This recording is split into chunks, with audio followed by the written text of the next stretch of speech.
નમસ્કાર દર્શક મિત્રો, એચડી ન્યૂઝમાં આપનું હાર્દિક સ્વાગત છે। હું છું આપની સાથે આરડી વાઘેલા। જોઈએ આજના મુખ્ય સમાચાર। અંકલેશ્વર એ ડિવિઝન પોલીસે પ્રતિબંધિત ચાઇનીઝ દોરી સાથે 2 ઇસમોની અટકાયત કરી।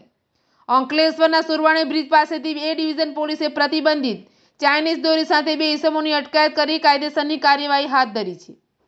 ઉત્તરાયણ તહેવાર દરમિયાન સ્કાયલેન્ડર્સ ચાઇનીઝ તુક્કલ તેમજ સિન્થેટિક કે ચાઇનીઝ મટીરિયલ, ટોક્સિન મટીરિયલ્સ, ઝેરી તત્વો અથવા નાયલોન, પ્લાસ્ટિક જેવા સિન્થેટિક કે ચાઇનીઝ મટીરિયલની તૈયાર કરેલ પાકા દોરાથી ઉડાડવામાં આવતા પતંગોને કારણે માનવ, પશુ પક્ષી તેમજ પર્યાવરણને નુકસાન થતું હોય છે।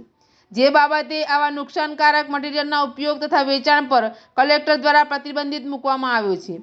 જે અંતર્ગત અંકલેશ્વર શહેર ડિવિઝન પોલીસની ટીમે બાતમીના આધારે સુરવાણી બ્રિજ પાસેથી આવેલ HDFC બેંક નજીક એક ઇસમ પાસેથી પ્રતિબંધિત ચાઇનીઝ દોરીના બોબિંગ નંગ 05 જેની કુલ કિંમત 3000નો મુદ્દામાલ કબજે કરી કાયદેસરની કાર્યવાહી હાથ ધરી છે।